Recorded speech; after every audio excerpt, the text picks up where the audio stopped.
Terima kasih masih di Sapa Indonesia Pagi bersama saya Maria Sarong. Saudara, hujan deras disertai angin kencang di Tangerang Selatan membuat papan reklame dan baliho roboh hingga merusak bangunan dan kendaraan. Tak kuat menahan hujan deras dan angin kencang, papan reklame dan baliho di Kampung Sawah Baru, Ciputa, Tangerang Selatan roboh. 1 bangunan dan 3 kendaraan rusak akibat reruntuhan material. Tak ada korban jiwa maupun luka-luka akibat peristiwa ini. Jadi gimana? Tadi kan habis ada angin kencang, hujan.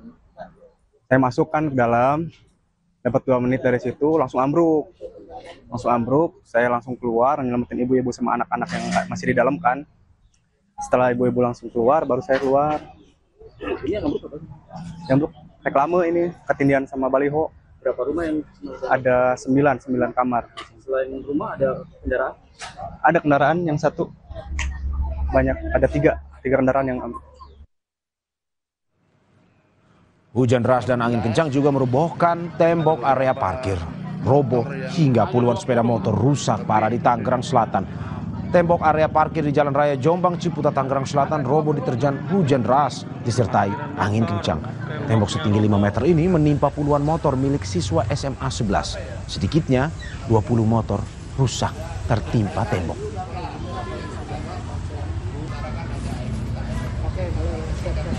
Jadi hujan disertai dengan angin yang sangat lebat, sangat kencang anginnya, sehingga tidak hanya pohon yang tumbang, termasuk tembok di sebelah ini juga ikut roboh. Dan robohnya tembok itu menimpa motor parkir anak-anak sekolah SMA Negeri 11.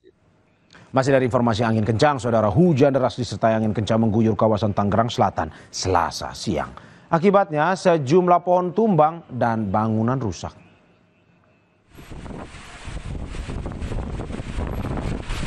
Video amatir juga merekam kepanikan warga saat hujan deras dan angin kencang terjadi Selasa siang di kawasan Tangerang Selatan. Sejumlah pohon tumbang dan beberapa papan reklame roboh. Nggak bisa, engkau lewat sini. Kalau mau jadi relawan ada pohon. Pelak roboh. Hujan deras disertai angin kencang juga menumbangkan 2 pohon rengas setinggi 10 meter di Jalan Jombang Raya, Pondok Aren, Tangerang Selatan.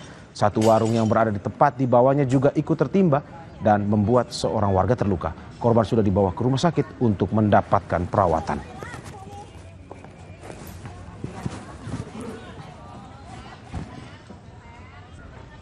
Informasi dari dunia olahraga, saudara. Fans skuad Garuda selalu ada di berbagai belahan dunia, tak terkecuali di Jeddah, Arab Saudi. Kedatangan pemain diaspora timnas Indonesia selalu mendapat sambutan fans Garuda. Diabadikan lewat video serta diunggah di media sosial. Sejumlah pemain timnas Indonesia kembali berdatangan ke Jeddah, Arab Saudi jelang duel maha penting melawan Arab Saudi dan Irak. Duo Buriram United, Sandy Walsh dan Saint Patinama sudah tiba dan siap membela armada Patrick Kluivert setelah penerbangan panjang dari Thailand. Tak hanya duo Buriram United, konsisten Calvin Verdong juga mendarat dengan selamat di kota pintu gerbang 2 Tanah Haram. Ketibaan sang bek sayap kiri skuad Garuda diunggah dalam akun Instagram fans timnas Indonesia yang menyambutnya di bandara. Sebelum bertolak dari Prancis, talenta 28 tahun tak bermain kala Lille menahan imbang PSG di Ligue 1 Prancis. Kabarnya pemain berdarah Aceh mengalami sedikit masalah di lehernya. Semoga Verdong bisa fit dan bermain kala skuad Garuda bentrok kontra Elang Hijau.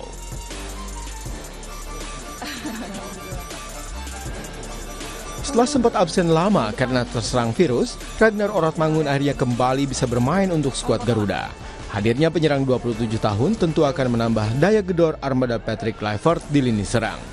Diunggah dalam akun Instagram fans Garuda di Arab Saudi, talenta yang akrab disapa Wak Haji ini sudah tiba di Jeddah dan siap bahu-membahu bersama Ole Romeni menggedor pertahanan lawan.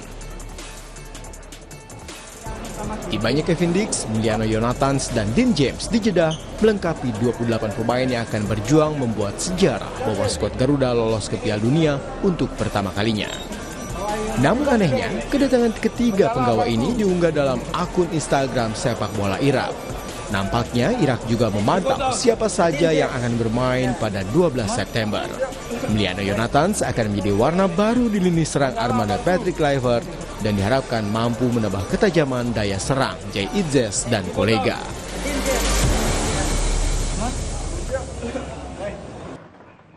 Pelatih Timnas Indonesia Patrick Kluivert bilang Piala Dunia 2026 hanya berjarak 180 menit bagi Indonesia. Timnas diprediksi menggunakan formasi 4 back untuk mengantisipasi barisan penyerang Saudi. Berikut ulasannya.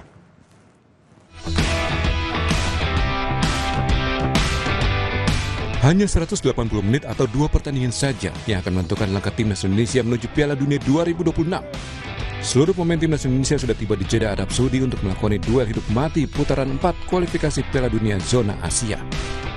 28 pemain telah mengikuti latihan pada Senin malam waktu setempat, termasuk Calvin Verdong, Kevin Dix, dan Martin Pas. Minus Emil Audero yang cedera. Martin Pas siap untuk diturunkan di lengan. Pelatih Timnas Patrick Kluivert sadar Indonesia hanya berjarak 2 pertandingan menuju sejarah lolos ke putaran final Piala Dunia. Karenanya pelatih asal Belanda itu meminta anak asuhnya lakukan yang terbaik di 2 laga nanti. Itself, play day, and you know that's the most important thing. You prepare them, but the day itself, the execution needs to be good. Set pieces, ball possession, ball loss, everything needs to be on fleek because we're 180 minutes plus away from the World Cup. So our aim is to do our thing and qualify. Pengamat sepak bola memprediksi pada 2 laga melawan Arab Saudi dan Irak, Timnas kemungkinan akan menggunakan formasi 4 back. Indikasi ini terlihat saat skuad Garuda menggunakan formasi tersebut di 2 laga uji coba terakhir menghadapi Taiwan dan Lebanon. Analis sepak bola Iksan Mahar bilang, Kluivert punya kepentingan menunjukkan gaya bermain yang disukainya. Formasi 4 back akan jadi pilihan di mana Timnas bermain sedikit lebih menyerang. Namun kata Iksan, formasi ini menyisakan kelemahan saat transisi negatif, yakni saat tim sedang menyerang lalu tiba-tiba harus bertahan karena kehilangan bola. Maka diperlukan pemain jangkar yang pintar dan kuat dalam memutus aliran serangan lawan. Peran ini bisa dimainkan Joey Pelopesi yang bertugas lebih ke belakang, sementara Tom Haye bisa fokus membangun serangan. Kita perlu memang benar-benar gelandang yang bisa benar-benar tidak cuma mengontrol tapi juga menjadi filter serangan, karena itu yang akan sangat penting ketika gaya main Patrick yang dengan 4 back yang otomatis akan lebih ofensif. Kita butuh pemain yang benar-benar bisa menjaga kedalaman dan juga menjaga pertahanan kita ketika mengantisipasi serangan balik lawan yang tentu sudah menjadi pelajaran kita ketika melawan Australia dan juga melawan Jepang. Kita kewalahan menghadapi transisi positif lawan yang cepat terutama dari kondisi sayap. Iksan menilai duet Jay Itzes dan Kevin Dix sangat pas mengisi posisi center back. Apalagi keduanya juga bermain dengan formasi 4 back di klubnya masing-masing. Duet Jay, Kevin diharapkan tampil solid membantu jaga gawang yang mungkin diisi Martin Pas. Laga melawan Arab Saudi menjadi krusial, minimal mendapat poin. Sudah merupakan capaian timnas sebagai modal di laga melawan Irak untuk menuju Piala Dunia 2026. Tim Liputan Kompas TV.